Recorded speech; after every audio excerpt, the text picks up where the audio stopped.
venimos a visitarlos agradeciendo la invitación que recibimos por parte de su dirección para presentarnos ante ustedes y para decirles lo que hacemos y quiénes somos.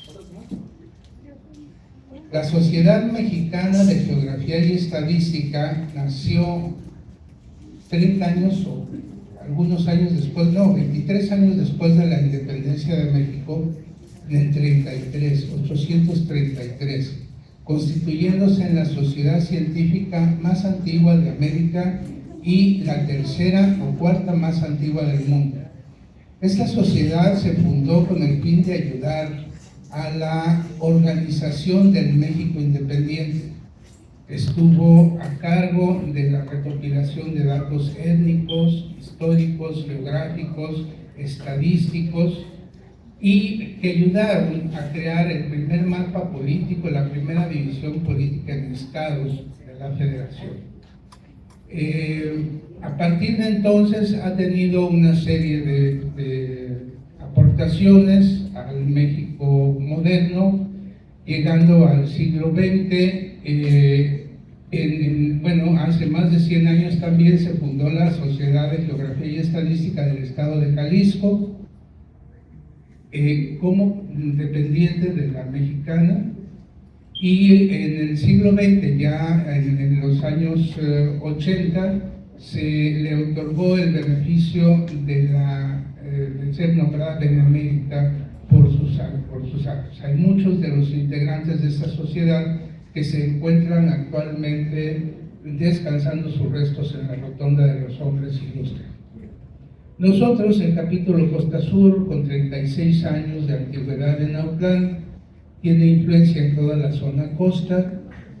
Precisamente estamos celebrando en ese momento, al día de ayer, el 25, los 36 años de servicios en esta ubicación. La función de nosotros es contribuir a la divulgación de la ciencia, el arte y la cultura. No tenemos una afiliación ni partidista ni religiosa, y los mensajes que transmitimos son exclusivamente laicos y con la finalidad de promover la investigación, la ciencia, la cultura y las artes.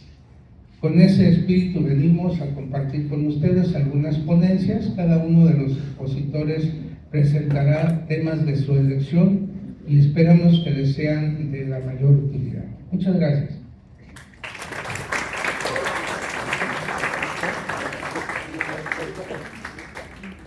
Gracias, doctor Preciado. Y enseguida, para concluir con esta ceremonia de apertura, le cedo el micrófono al maestro Villaseñor, el director de la prepa, para que haga el acto de inauguración. Gracias. La Benemérita Sociedad de Geografía y Estadística del Estado de Jalisco, capítulo Costa Sur. Bienvenidos todos ustedes, muchísimas gracias. Al contrario, yo les agradezco a ustedes que tengan esta iniciativa a favor de esta escuela regional de la Universidad de Guadalajara, la preparatoria. La verdad, cuando lo platiqué con la doctora Josefina y me expuso que tenían la idea de celebrar sus 36 años con este tipo de conferencias al interior de la preparatoria, pues yo dije, bueno, bienvenidos, de estos los que quieran, ¿verdad? Y así, chavos, jóvenes, ojalá también ustedes se concentren mucho en estas ponencias que la Benemérita nos está haciendo el favor de hacer llegar. Exactamente, la idea es divulgar el arte, divulgar la historia, de toda esta parte que nos favorece y que nos ha traído grandes experiencias, grandes legados a la actualidad y de lo que hemos siempre aprendido. Entonces, nosotros también, ustedes celebrando sus 36 años, también quiero decirles que nosotros estamos celebrando los casi ya 50 años de existencia de la preparatoria de General Autlán, 50 años de historia, 50 años de servicio, donde de aquí también otros, el próximo 4 de octubre del siguiente año estaremos ya con el festejo de los 50 años. Entonces estamos ahorita en el marco ya de la celebración. Y pues qué mejor con este tipo de actividades, qué mejor que ustedes que también fueron parte directa e indirectamente de la historia de la preparatoria regional de Autlán de la Universidad de Guadalajara, aquí en Autlán, valga la redundancia, pues obviamente pues todo esto ahora nos engalardona el estar con ustedes, el traer este tipo de eventos a los chavos, donde ellos conozcan la historia, conozcan lo que de alguna manera ustedes vienen haciendo, y ojalá les signifique para que ustedes también lo compartan, lo lleven y sobre todo valoren todo lo que es la historia de nuestro contexto de Autlán de Navarro, Jalisco. Pues bueno, sin más decirles, bienvenidos, esta es su casa a todos ustedes. Me gustaría que se pusieran de pie para dar por inaugurado los trabajos de este día, siendo las 10:15, se da por inaugurada los temas de la Benemérita aquí en la Escuela Preparatoria Regional de Autlán. Muchísimas gracias, bienvenidos todos. Gracias. Gracias, maestro. Pedimos a los integrantes del presidio, por favor, que pasen a sus lugares. Los demás tomen asiento también, por favor.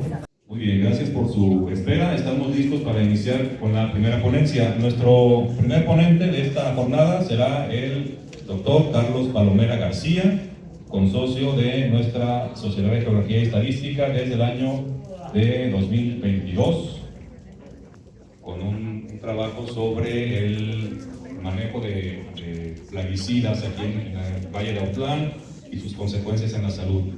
Y hoy nos va a presentar un trabajo también en parte relacionado con la salud humana, pero un tanto diferente, sobre las mascotas, los animales domésticos, como centinelas de la salud. Y lo vamos a escuchar enseguida, con mucho gusto. Adelante, doctor. Hola, muy buenos días.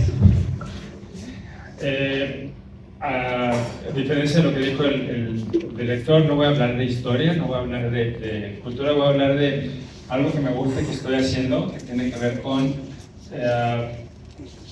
tóxicos y la salud. Y una de las cosas que estoy haciendo actualmente, aunque no tan frecuentemente como quisiera, usando animales silvestres para indicar,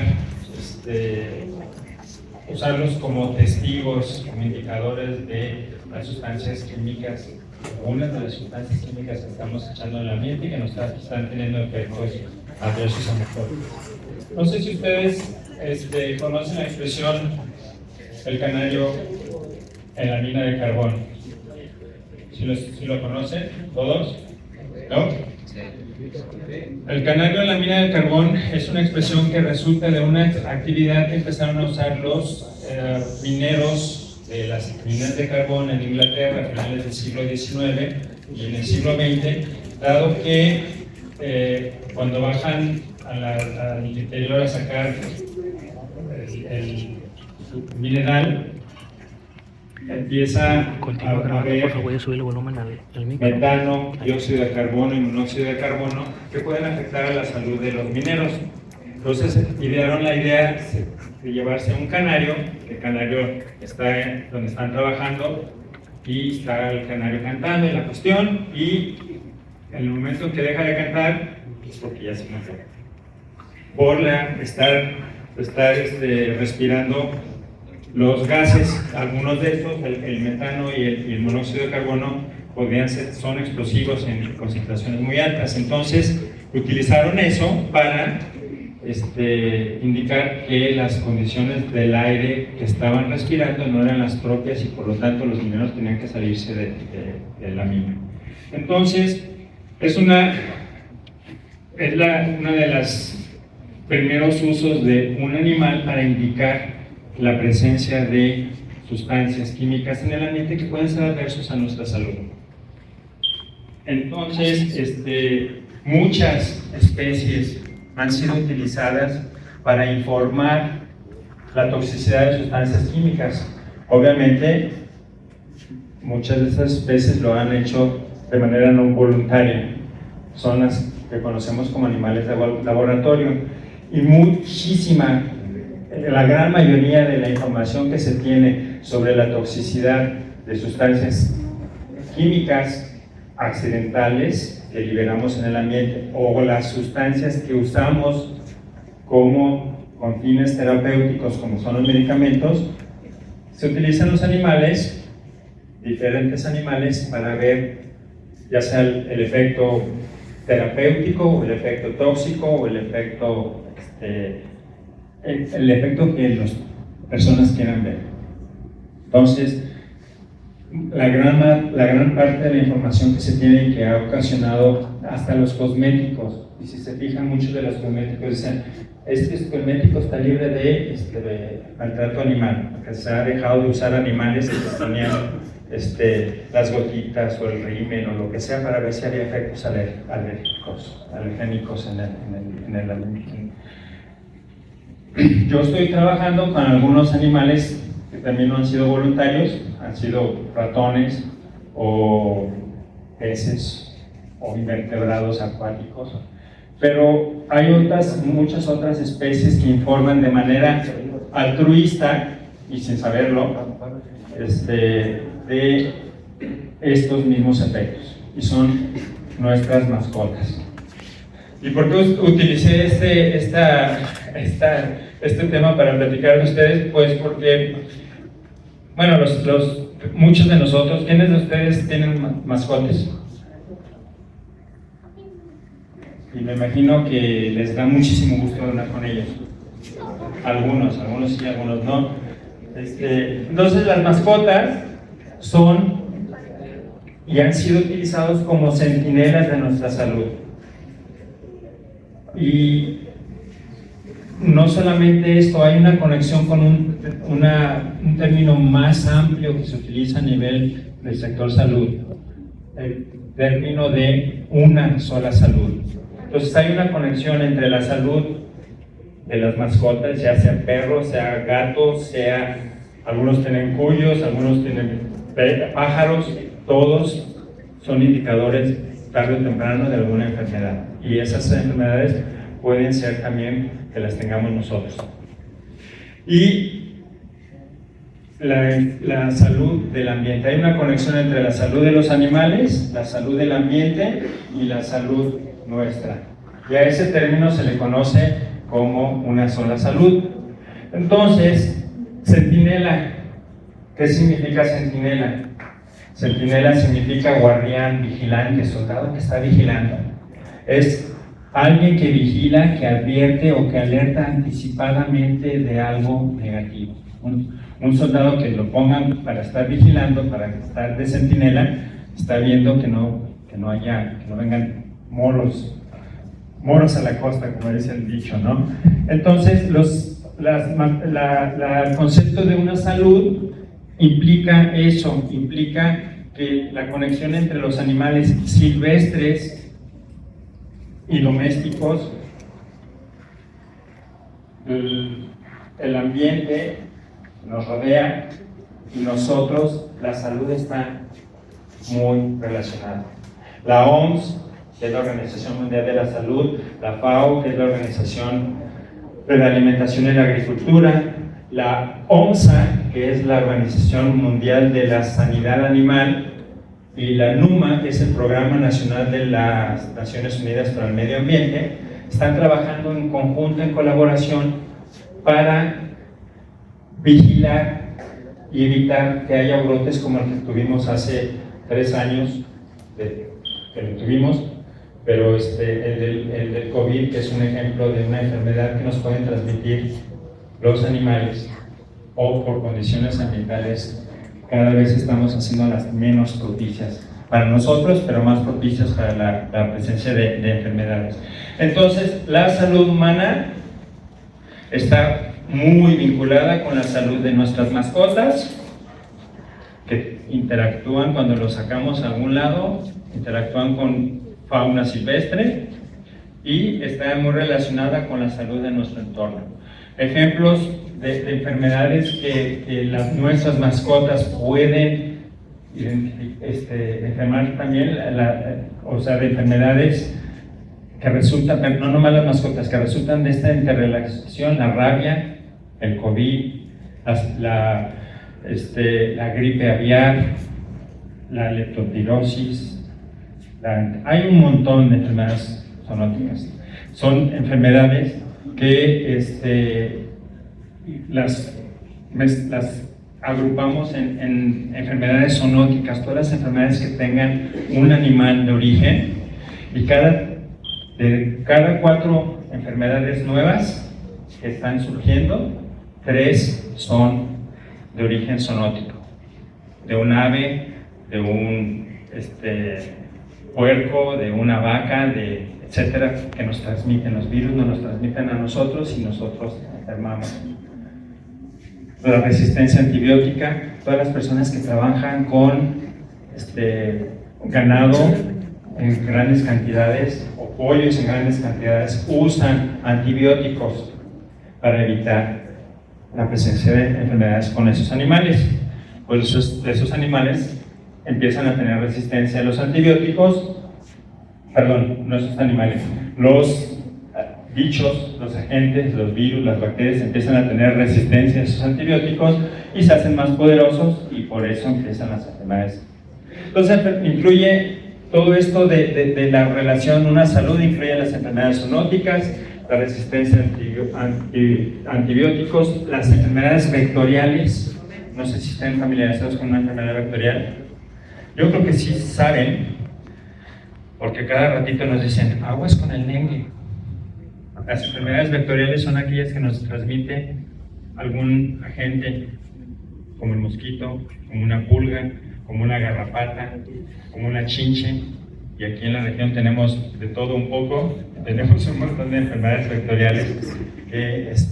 Entonces, la idea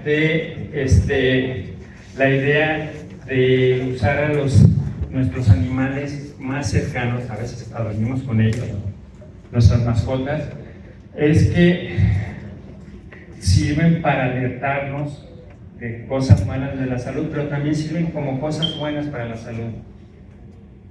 Nuestras mascotas nos ayudan, entre los beneficios para nuestra salud, está el hecho de que nuestra ansiedad, el solo hecho de verlos, el solo hecho de abrazarlos, el solo hecho de jugar con ellos hace que nos calmemos un poco, nuestra taquicardia se relaje, nuestra hipertensión se relaje. Los que tenemos perros grandes y no tenemos un hogar, nos obligan a sacarlos a pasear, y entre más grandes, a lo mejor ustedes no, porque se lo dejan a sus papás. Bueno, a mí me pasó eso.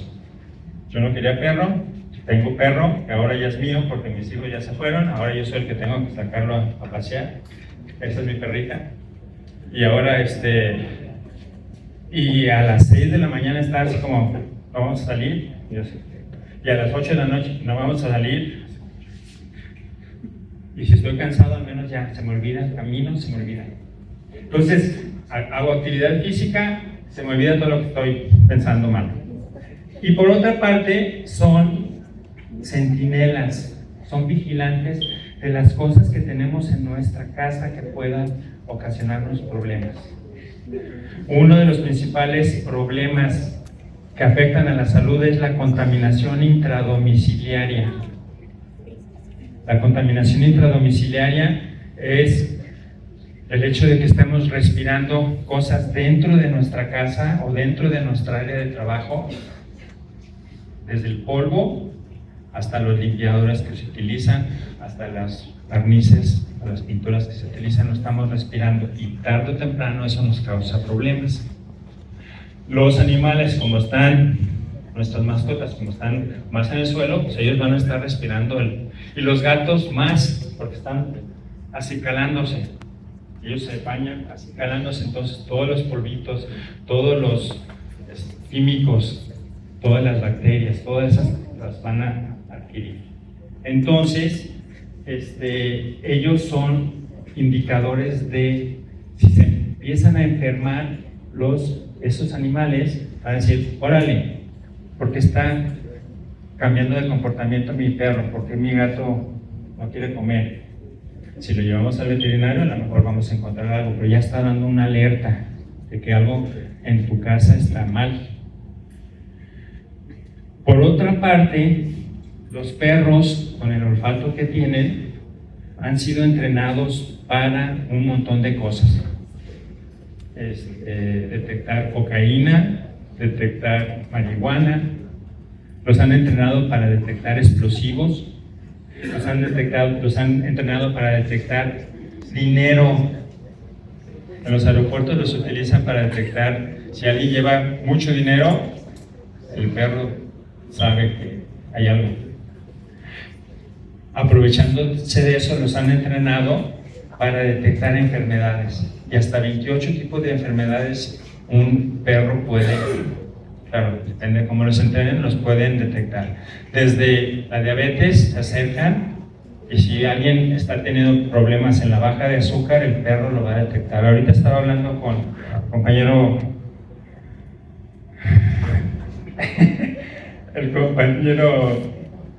Guillermo, de que su perrito no se quería salir, un perrito que no era de ellos, que está en la casa en su casa, no quería salirse del cuarto porque su hijo, no sabían ellos, su hijo estaba con fiebre y el perro estaba ladre y ladre y ladre y ladre. Entonces, los perros han sido para detectar diabetes, cáncer de mama, cáncer de próstata, malaria, epilepsia, entre otras cosas. Y son los que empiezan a dar la alarma, ya sea que empiezan a ladrar o se muevan. Eso es el ser centinela. Están alertando a nosotros, miembros de la familia, a que algo mal está pasando. Por otra parte, desafortunadamente, también, como les decía, ellos también se enferman, y se enferman de lo que están respirando, de lo que están comiendo, de lo que están tomando de agua, de las cosas que tienen en la piel, las mismas formas como nosotros obtenemos nuestros contaminantes, por la boca, por el aire que respiramos o por las cosas que nos untamos en la piel. El 50% de las muertes de las mascotas están relacionadas con cáncer. Obviamente, y los perros tienen un umbral de dolor muy alto. Tienen que cambiar el comportamiento muy fuerte para que digan, algo le está pasando, algo. Si lo llevan a decir, ya tiene cáncer. Si tiene cáncer, o si tiene hepatitis, anorexia o obesidad, entre más grandecitos, más obesos, y también tienen diabetes. Entonces, los animales, así como los hijos, somos reflejos de nuestros padres, los mascotas son reflejos de nuestro entorno familiar. Lo que hacemos, tarde o temprano, los perros lo van a tener, ¿sí? Entonces, hay un montón de contaminantes, desde el smog fuera hasta las aflatoxinas. Las aflatoxinas son unos hongos que crecen en los cereales y que lo podemos consumir por la leche que comen las vacas, se comen el cereal y tienen las aflatoxinas. Los animales también pueden tener enfermedades, así como digo que no, ¿verdad? Okay. Montones de contaminantes. No me voy a meter a decirles, pero hay montones, desde los muy utilizados polibifenilos, policlorobifenilos o polibromados, sustancias polibromadas que son usadas para retardar los incendios, retardar el fuego. Los utilizan en las telas, en las muebles, estas cosas.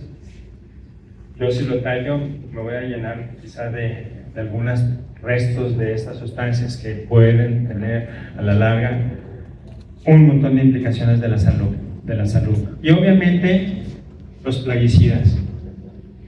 Y aquí en nuestra región se han usado cualquier cantidad de plaguicidas, más de 130 plaguicidas. Entonces, lo que nosotros respiramos, lo respiran ellos. La gran diferencia es de que nosotros vivimos, si bien nos va 70, 80 años, ellos vivirán 20, si muchos 20, unos 15, 20 años.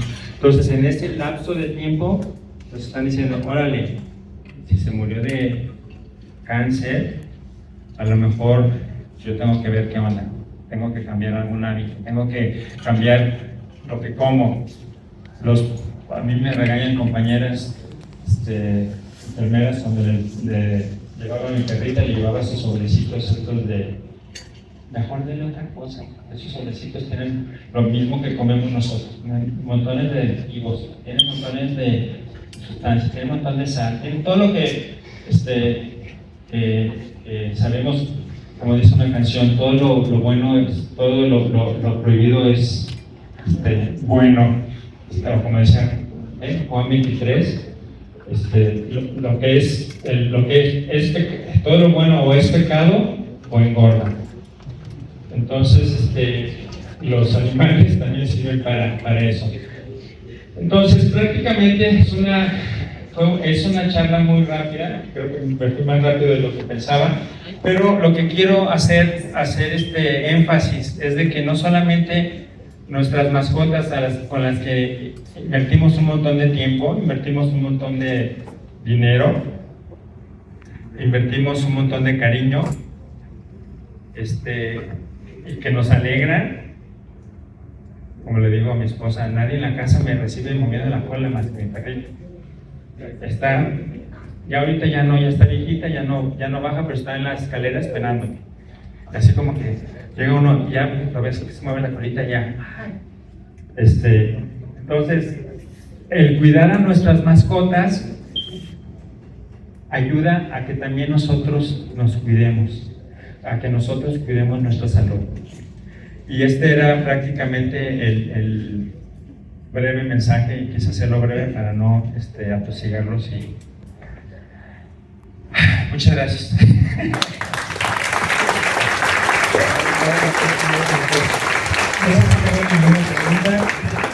¿Un comentario?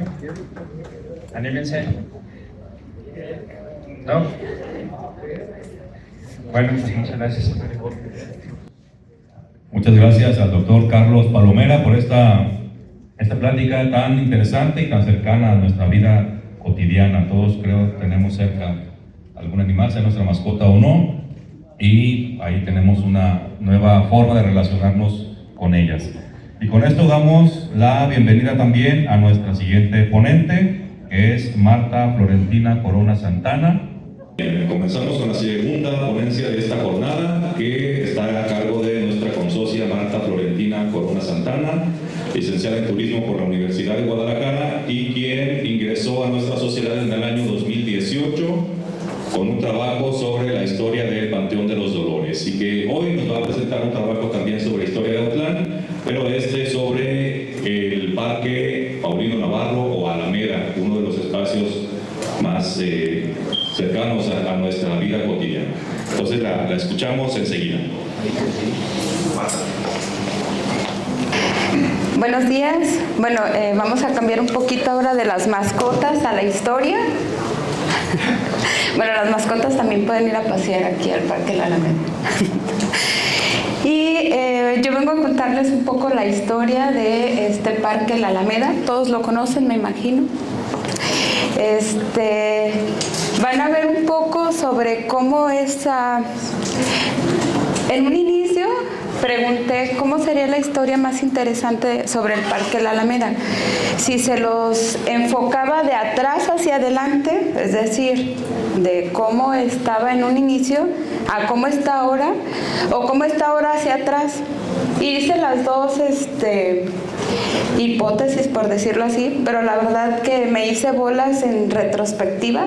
Intenté como mostrárselos cómo está ahorita e irme hacia atrás, y la verdad yo me hice bolas. Entonces dije, si yo me hice bolas, creo que los muchachos no me van a entender, ¿verdad? Entonces lo dejé como en un inicio, empezando desde un principio hasta cómo está ahora. Ustedes van a poder ver en una serie de fotografías que yo soy un poco más visual, más que contar historia o llenarle las diapositivas con letras. Yo soy un poco más visual y me gusta mostrar fotografías para que ustedes en las fotografías puedan ver estos detalles o cómo es que ha ido evolucionando un lugar. Entonces iniciamos con la Alameda, que es finca de recreo.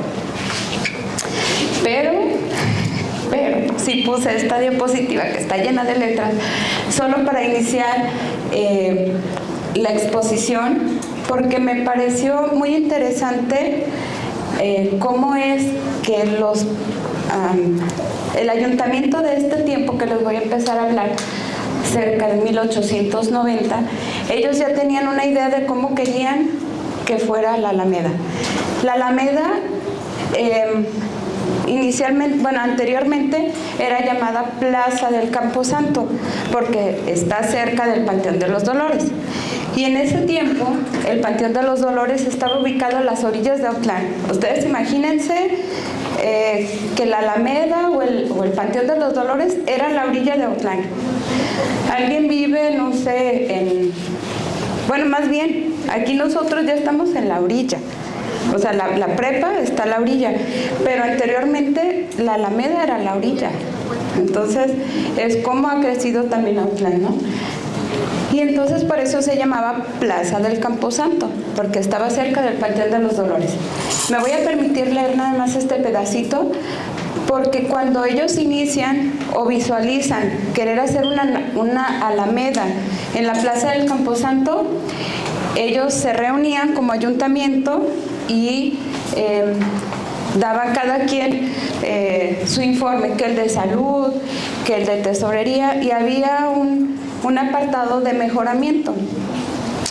Y entonces decían, al terminar su informe, la construcción de esta Alameda ha sido un poderoso aliciente para los dueños de fincas situadas frente a ella, pues varios han procedido a blanquearlas, así como a embanquetar y empedrar las calles. O sea, antes ni siquiera había banquetas ni empedrados. Imagínense el Autlán de 1890. Quisiera como que se visualizaran, si pueden, en ese tiempo.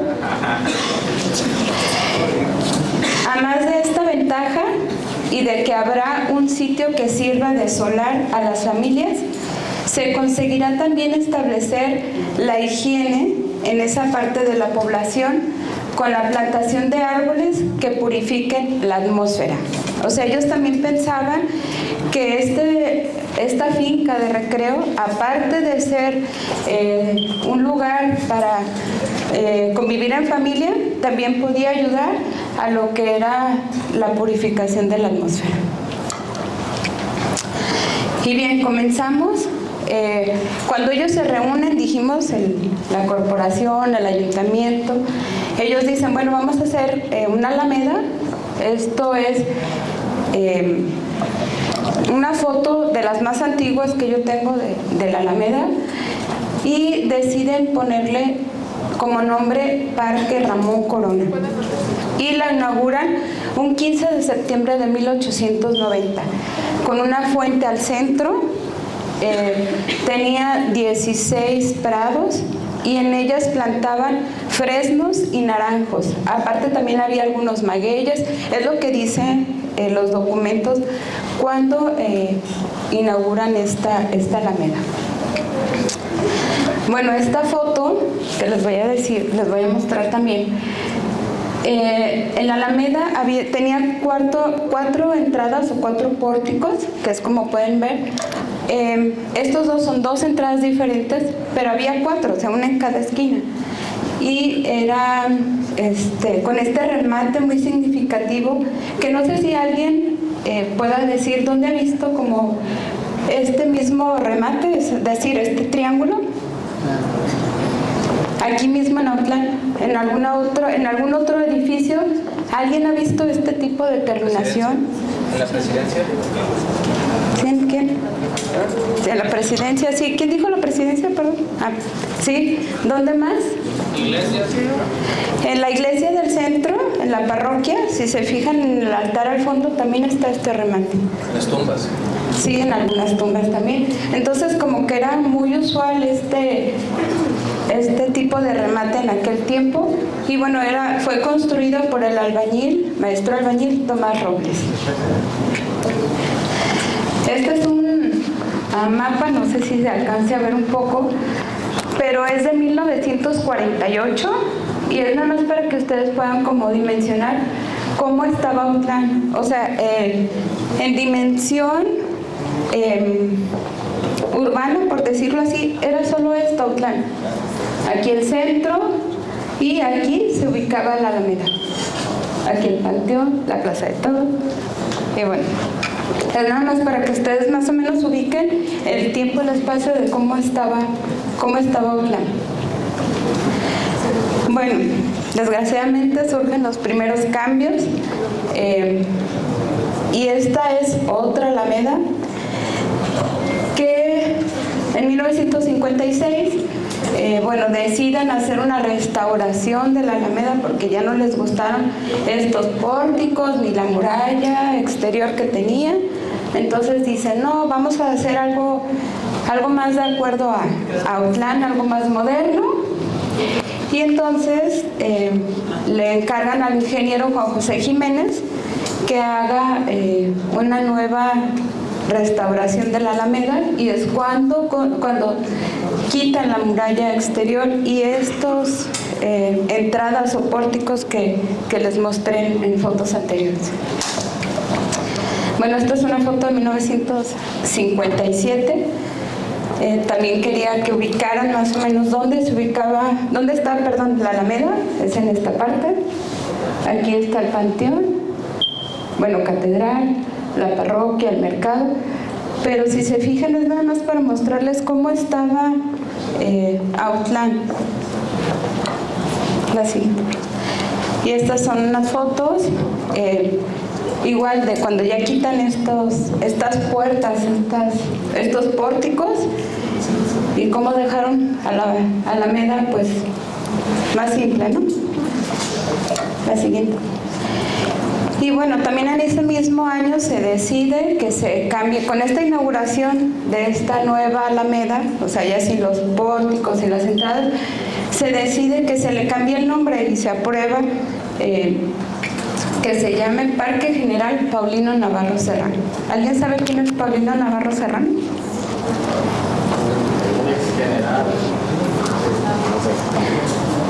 Bueno, no los voy a poner tan nerviosos, pero Autlán de Navarro es Autlán de Navarro por el general Paulino Navarro. Entonces, cuando ustedes vayan a la Alameda, van a ver ahí su escultura y se van a acordar de quién es Paulino Navarro y que Autlán lleva el nombre de Navarro por él.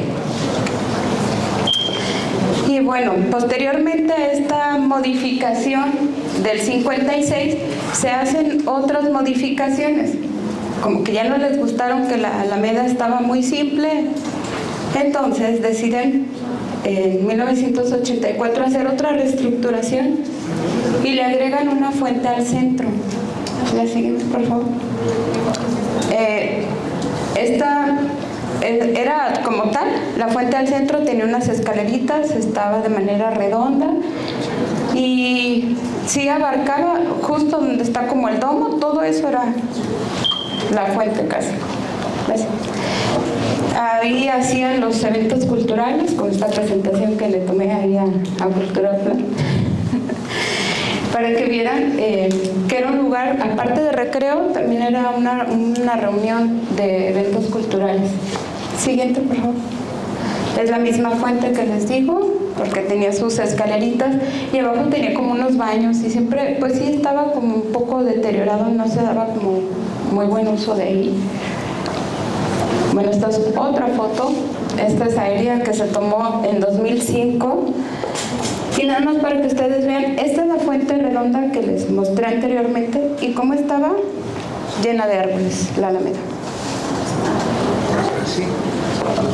¿Verdad? El Panteón, bueno, aquí para que se ubiquen el Panteón, la Alameda, la Plaza de Toros, la Catedral. Pero si nos centramos aquí es cómo estaba de arbolado pues la Alameda. Y bueno, posteriormente con el programa de rescates públicos se decide que esa zona donde estaba la fuente estaba como desperdiciada, entonces deciden quitarla y hacer como una cancha de usos múltiples. hacen un pequeño foro que está atrás de la fuente, y esta es la misma fuente que les mostré anteriormente, nada más la reubicaron, y esto fue en 2010. Bueno, los senderos para caminar. Y la última modificación que ya ustedes conocen, el 28 de abril de 2023 se inaugura el domo en la Alameda, y ahora esto es como ustedes pues actualmente lo conocen. Y díganme qué les parece, si estaba mejor antes o ahorita.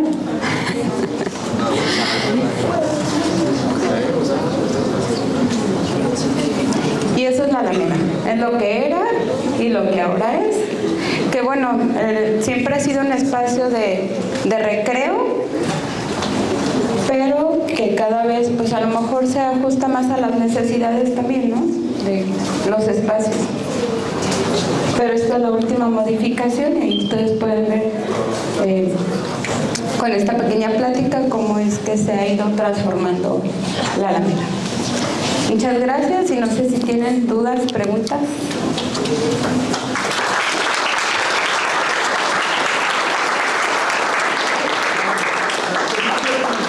Bueno, ahorita me desbloqueó la nostalgia porque estaba platicando a la maestra que yo mi infancia y hasta mi adolescencia pues viví sobre Bárcenas, casi esquina de Constitución, frente a la Alameda.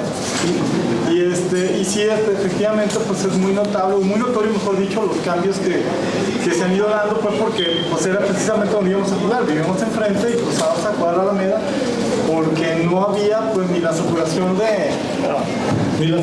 de puestos de comida que hay ahora. Ya los contamos, eran cerca de 20 y tantos puestos. Sí. Y sí hay obviamente mucha más gente. O sea, sí creo que ahora concentra más gente, pero siempre fue un lugar de referencia. El tianguis los sábados siempre se ponía, sábados y domingo. Y luego los juegos mecánicos en Carnaval, era donde se ubicaban justamente en las calles alrededor de la Alameda. Entonces, pues sí, quisiera agradecerle porque me desbloqueó un recuerdo de la infancia. Bueno, sí, también algo que quizás no comenté, pero en algún tiempo también la Alameda sirvió como callejón del vicio, que no funcionó, creo que fue un año, no recuerdo exactamente, pero la verdad es que no funcionó. Después ya pusieron ahí también el carnaval alternativo, ahora lo del Festival de la Cerveza, pero sí ha sido, como usted dice, un punto de referencia o de concentración de muchas personas. Muchas gracias. Yo conocí la Alameda de Autlán en 1945, cuando tenía las entradas una por cada esquina. Y una de las cosas que se usaba era ir a donde actualmente está el edificio de Telmex. Había un señor que rentaba bicicletas, don Fermín, y por 10 centavos nos rentaba una bicicleta para venir a la Alameda y dar vuelta por todas las vereditas que tenían alrededor de los árboles. Era pura tierra, eran de eucaliptos. Como cosa curiosa, se supone que desde el punto de vista etimológico, Alameda es un lugar donde hay álamos, y es lo que no hay en las alamedas, ni siquiera en la Alameda Central de la Ciudad de México. Pero lo que había mucho era eucaliptos que lógicamente los tiraron y los sustituyeron por algo mejor. Ojalá que estos deseos de conservarlo, de acrecentar su influencia sobre el bienestar de los habitantes de Autlán. Hay un compañero que querías hablar. ¿Oye, no? No, gracias. Levantaste la mano. La estabas tirando. Bueno, muchas gracias por su paciencia y espero que les haya agradado la plática.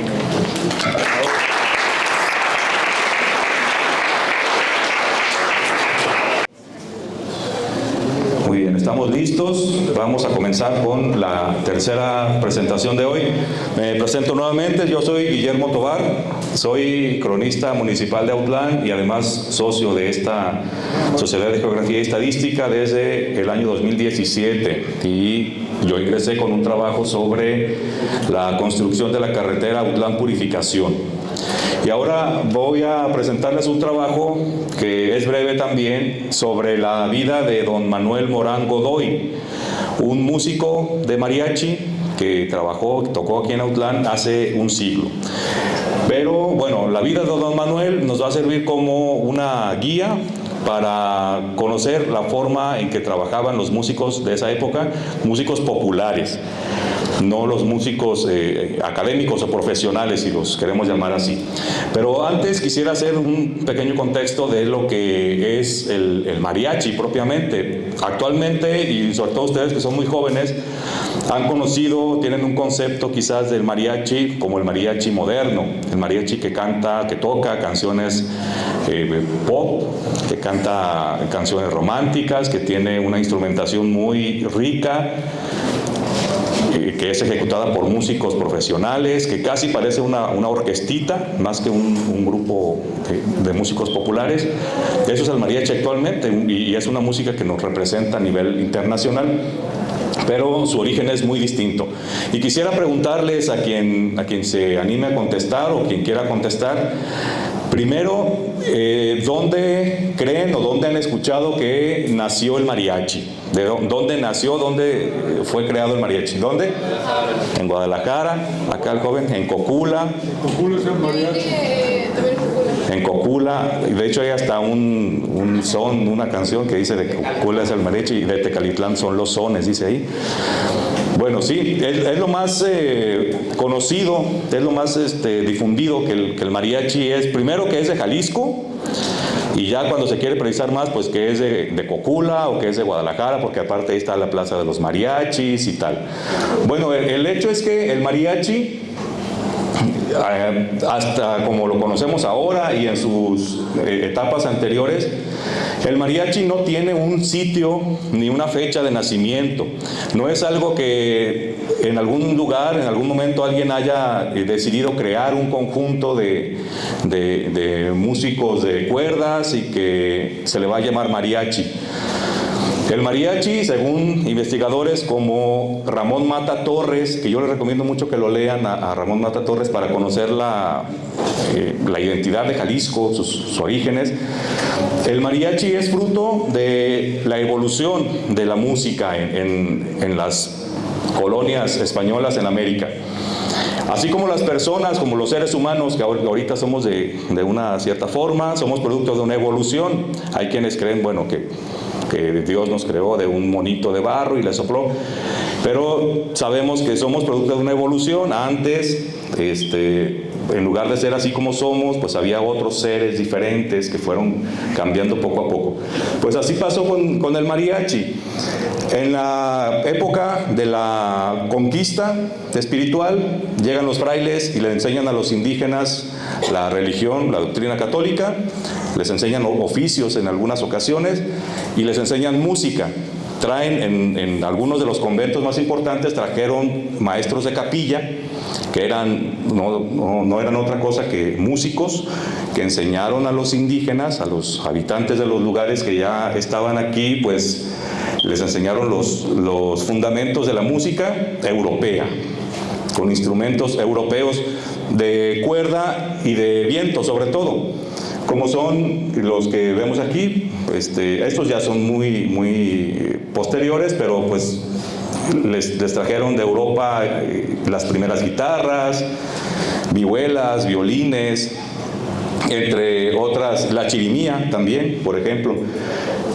Los indígenas aprenden estos fundamentos de la música europea, pero sí, en las iglesias, en los servicios religiosos, tocaban tal y como se les enseñaba por el maestro de capilla, pero en las fiestas populares, en las periferias, tanto geográficas como sociales, allá en los barrios marginales, en los ranchos pequeños,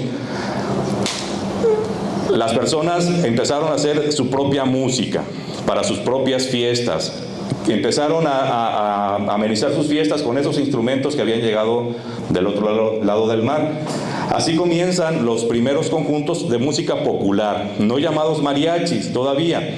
Las primeras referencias en documentos que nos hablan de estos conjuntos son ya del siglo XVI, XVII, XVIII, donde se les conoce, entre otros nombres, dependiendo de la región, se les conoce como fandangos, como murgas, y solo ya muy posteriormente, ya en el siglo XVIII finales y XIX, se les empieza a conocer como mariachis o mariaches.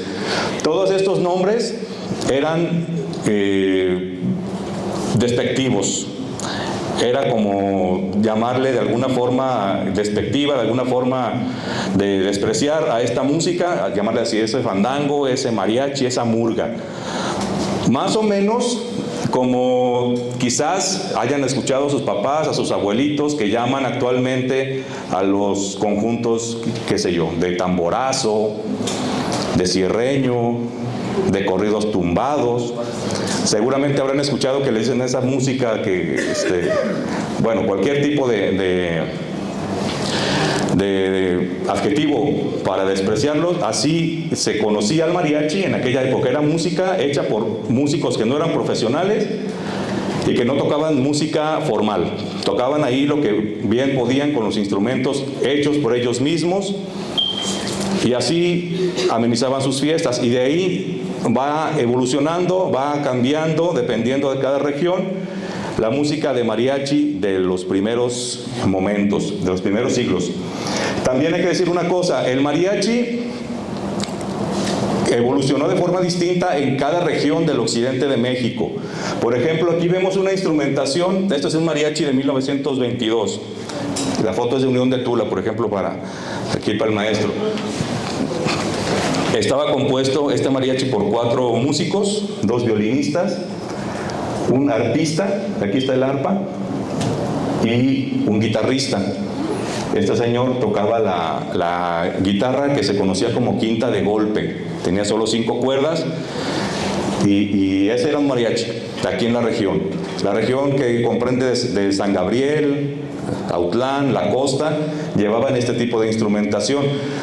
Pero había otros tipos también, por ejemplo en los Altos de Jalisco, allá en Yagualica, Arandas, Lagos de Moreno, y Zacatecas también, se usaba un tambor grande que acompañaba a los instrumentos de cuerda. En otras regiones también son puros instrumentos de cuerda, por ejemplo en la región de Tecolotlán, Cocula, pero sin arpa. En fin, y tampoco era como una regla establecida que así tenían que ser, sino que era lo que tenían a la mano. De repente, si por algo tenían en una región donde normalmente no había arpa, tenían un arpa, pues también se integraba y ese no era ningún problema. El caso es que el mariachi era más o menos así, hace 100 años, eran músicos no profesionales, músicos que se dedicaban a otra cosa, no se asumían incluso como músicos la mayoría de ellos, pero tocaban estos instrumentos, tocaban sones, balonas, entre otros géneros, para las fiestas populares. Estaban muy presentes, por ejemplo, en el Carnaval de Autlán, pero están poco consignados en crónicas porque pues estaban, como ya lo dije antes, en la periferia social. Estaban no en los salones donde se hacían los bailes tan añorados de orquesta y de trajecito y todo. Estaban en las fiestas que hacía el pueblo lejos del centro de la ciudad. Pero estaba el mariachi. El caso es que esto es el mariachi. Les traje unas citas de un libro, es delgadito pero es interesante. Se llama Entre burros y tranvías, una aproximación al mariachi en Guadalajara de 1870 a 1895. Es de Juan Frajosa, un investigador sobre la música de Jalisco, y él recopiló de ese periodo que les comento una serie de menciones del mariachi en la prensa de Guadalajara, sobre todo en un periódico que se llamaba Juan Panadero. Y ahí nos podemos dar cuenta de cómo era la percepción de la música de mariachi entre las clases cultas. Y les leo un poquito.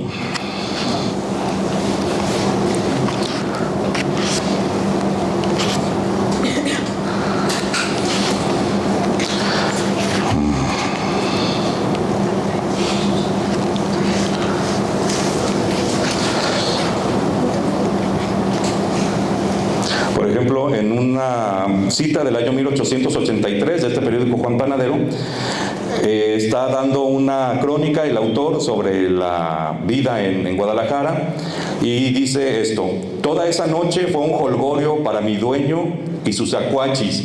Bueno, les digo, se supone que esto está escrito por un puñal, un arma blanca, para aclararlo.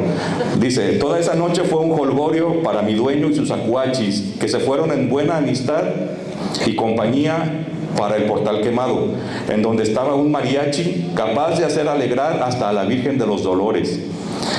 Allí se cantaban El Rey Dormido, El Malacate, La Justicia y algunas balonas de rechupete. El vino rolaba en grandes cántaros y olía el portal a chorizo, patas de puerco y frutas en vinagre. Bueno, está mencionando una situación como caótica, como de antihigiénica incluso, que podría remitirnos a una noche en el Callejón del Vicio de Autlán, ¿no? Es como una fiesta popular en la que está todo en desorden, todo con ruido, y ahí estaba presente el mariachi. Para concluir con esto, esta introducción, que es más larga que el resto de la presentación, también, bueno, el mariachi es eso, un grupo de músicos que ha evolucionado desde la época de la conquista hasta lo que conocemos hoy como mariachi. Originalmente era un grupo de música netamente popular. Ahora, ¿qué creen o qué han oído que significa la palabra mariachi? También hay muchas versiones. ¿Quién ha escuchado alguna de ellas? ¿Qué significa? ¿De dónde viene la palabra mariachi? Sí, que era una palabra francesa, un vocablo francés que es mariachi. Significaba boda, más o menos. Sí, esa es una de las versiones difundidas, que viene del francés mariage, que significa boda. Esa es una. Y luego Juan Gabriel en una canción dice que viene del otomí. Y bueno, el caso es que no se conoce con certeza. La versión del idioma francés dice también que habría comenzado a usarse en la época de la intervención, cuando estuvieron aquí los franceses. Sin embargo, la palabra mariachi la encuentra este autor, Juan Frajosa, referida en documentos de prensa desde el siglo XVIII, pero refiriéndose a diferentes cosas. Había, por ejemplo, en Nayarit, un rancho que se llamaba Mariachi, que está mencionado en un documento de principios del siglo XIX. También lo usan para nombrar al conjunto de músicos que ya mencionamos. Al grupito ese de músicos le conocían como mariachi. También le llamaban mariachi a una fiesta popular ruidosa, donde había mucho argüende, donde había mucho ruido, había música mal tocada, mal afinada. Eso era un mariachi. Y también hay referencias a que había la palabra mariachi para nombrar a una cierta tarima de madera donde se zapateaba, se bailaba. Todos esos elementos en algún momento llegaron a ser conocidos como mariachi, y por extensión toda la fiesta alrededor de este tipo de música. Entonces está muy perdido, muy difuminado el origen de la palabra mariachi, pero pues actualmente la aplicamos solamente al grupo musical. Y bueno, dicho esto, vamos a hablar sobre don Manuel Morán. Aquí en Autlán, desde luego, también hubo mariachis de este tipo, con arpa. Los mariacheros en Autlán, por lo menos, eran gente que por lo general se dedicaban al campo. Eran labradores, eran campesinos, y en los tiempos libres, después de la tarea del día, se reunían y tocaban música. A veces iban a amenizar alguna fiesta, no necesariamente contratados o como un trabajo, como una profesión. Solamente iban y tocaban, y a veces les invitaban algo de comer, de beber, y era la forma en que ellos vivían. Vamos a escuchar algo sobre la vida de Manuel Morán, que es este señor de la Quinta de Golpe, que era originario de Unión de Tula y que vivió aquí en Autlán también, y aquí en toda la región trabajó o tocó la música de mariachi. Eso que ven ahí no es que anduvieran uniformados los músicos de mariachi, traen ropa de manta y un ceñidor, Pero no es que fuera el uniforme del mariachi, sino que era la ropa común en la época, la ropa común entre la gente del campo. No andaban con trajecito. Bueno, vamos a escuchar sobre Manuel Morán. Manuel Morán Godoy nació el 7 de noviembre de 1879 en Unión de Tula. Todo esto respaldado en documentos de registro civil. Fue hijo de Bernabé Morán Amaral y de Justa Godoy Canal. Casó el 9 de enero de 1908 con la señorita Balbina Castellón Uribe. La ceremonia civil se celebró ante el director político y encargado del registro civil de ahí de Unión de Tula, que se llamaba Andrés Lozano. Ahí, en la ceremonia, don Manuel Morán declaró ser vecino del rancho La Tijera, mientras que la señorita Balbina dijo ser originaria de Autlán, pero radicada en el rancho de La Laja, aquí junto al Corcovado. Ahí vivía doña Balbina y se casaron en Unión de Tula. Don Manuel Morán, ahí en el registro de su matrimonio, además de sus datos generales, tenía que mencionar a qué se dedicaba.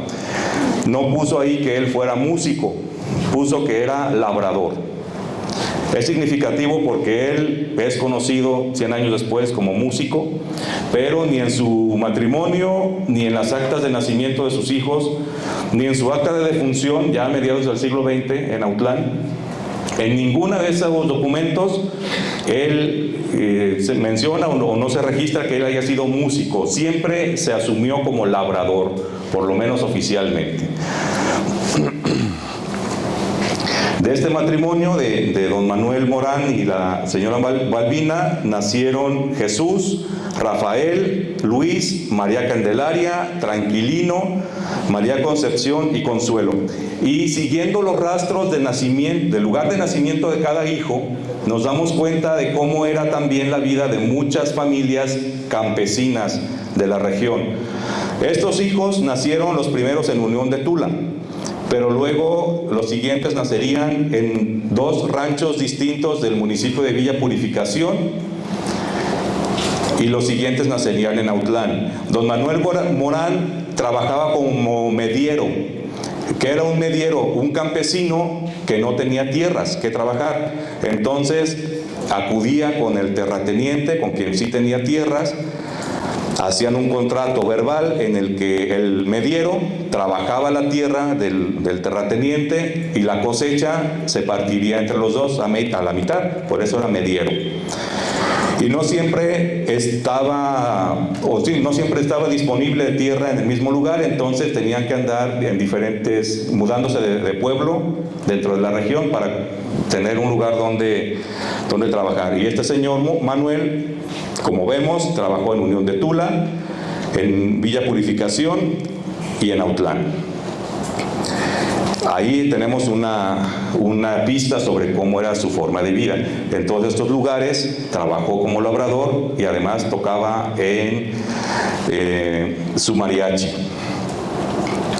Aquí en Autlán fallece don Manuel Morán el 13 de noviembre de 1955 en su domicilio de Ignacio López Rayón número 51, muy cerca del barrio de las Montañas, y otra vez ahí aparece como labrador. Sabemos que él tocó la quinta de golpe gracias a su familia. Su familia, sus descendientes, entre los que hay muchos músicos, a los que voy a mencionar más adelante, conservaron esta fotografía y conservaron su quinta de golpe, que es esta guitarra, que se encuentra ahorita en Comodato, en el Museo y Centro Regional de las Artes. ¿Sí conocen el museo? ¿Sí lo han visitado? ¿Quién lo ha visitado? A ver. Bueno, pues ahí algunos sí lo han visitado. En ese museo está esa guitarra que está fotografiada en esa placa hace 100 años. Este mariachi es el tipo que deja asentado don Ernesto Medina Lima en una crónica de principios del siglo XX. Don Ernesto le dedica un parrafito o dos a los mariachis en una crónica que tiene sobre la música en Autlán en el siglo XX. le dedica más espacio a las orquestas, a las bandas, a los bailes de carnaval, y esto es lógico, porque como ya dijimos, el mariachi era una música marginal.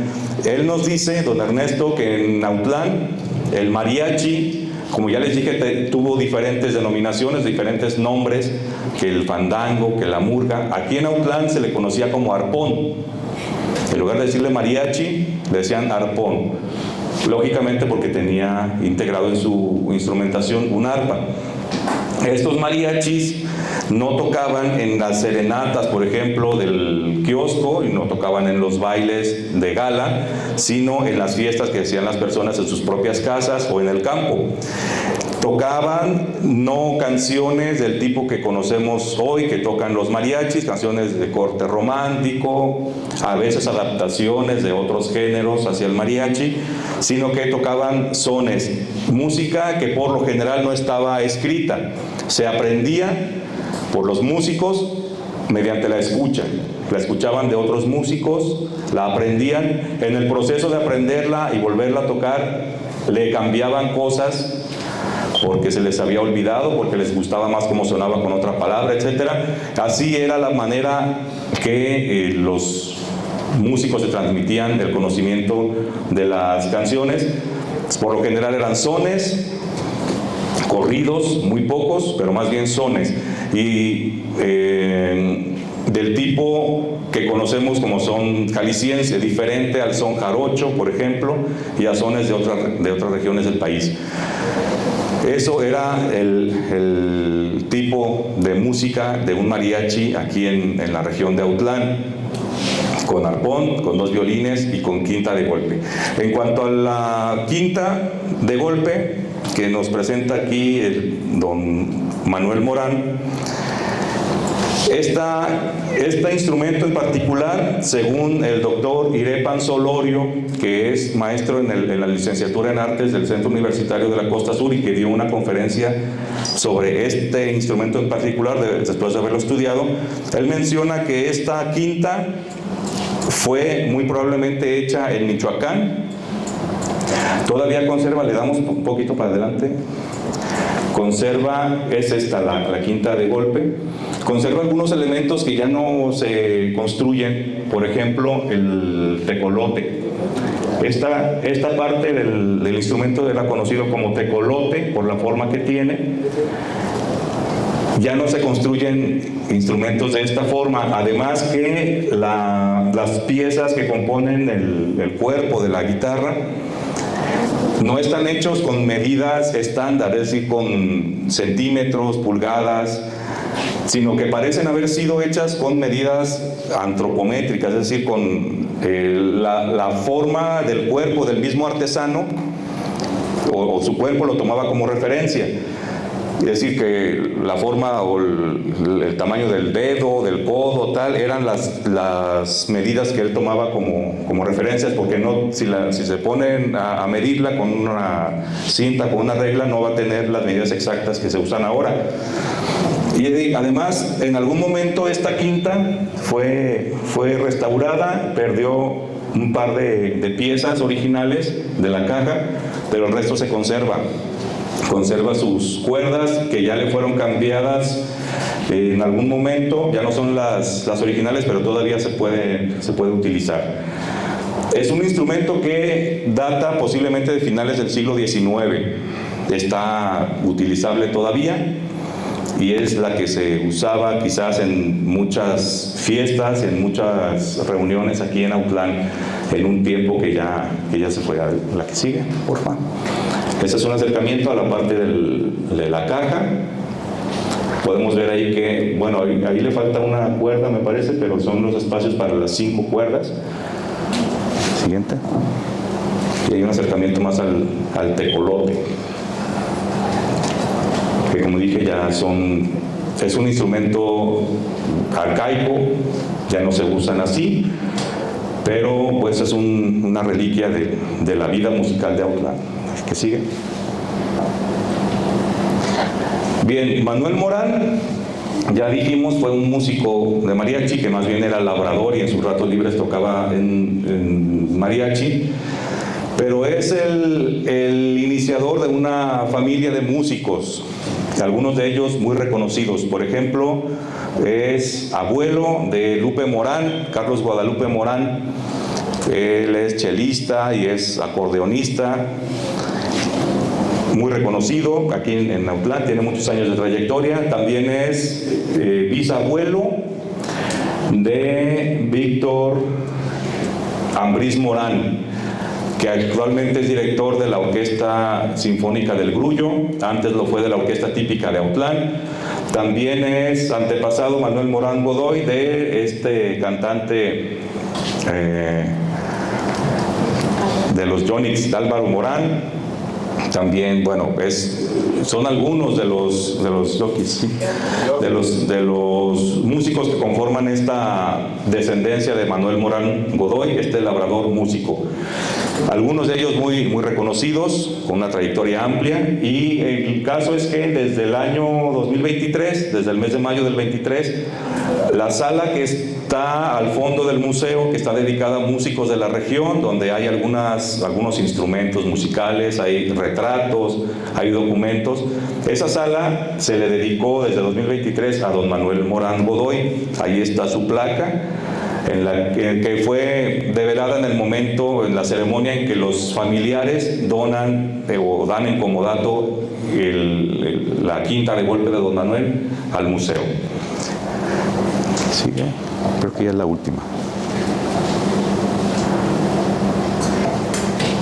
Pues ahí está, no hay mucho documentado sobre Manuel Morán, solamente su vida, el seguimiento de su vida, y que fue músico y que tocó la quinta de golpe y que tocaba música de mariachi.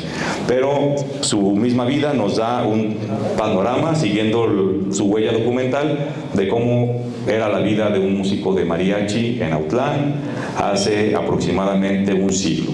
Muy diferente a lo que puede ser un músico actual de mariachi, que por lo general son músicos ya profesionales y con una formación académica.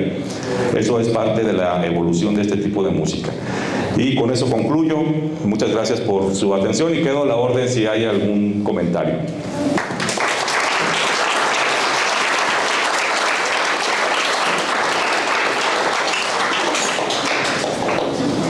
Y si no lo hay, pues ya pasamos al siguiente punto. Parece que no. Pues con esto concluye entonces nuestra jornada aquí en su Escuela Preparatoria Regional de Autlán. Es parte de la celebración de nuestro aniversario 36 como capítulo Costa Sur. Ayer se cumplieron 36 años de que don Ernesto Medina Lima presentó su trabajo de ingreso a la Sociedad de Geografía y Estadística. Fue el primer socio en la región, aunque él ingresó al capítulo sur, y eso lo consideramos como el inicio de nuestra vida como capítulo, porque él fue el iniciador poco después del capítulo. Así que les agradecemos su paciencia y su escucha esta tarde. Con esto concluimos. Muy buenas tardes y gracias.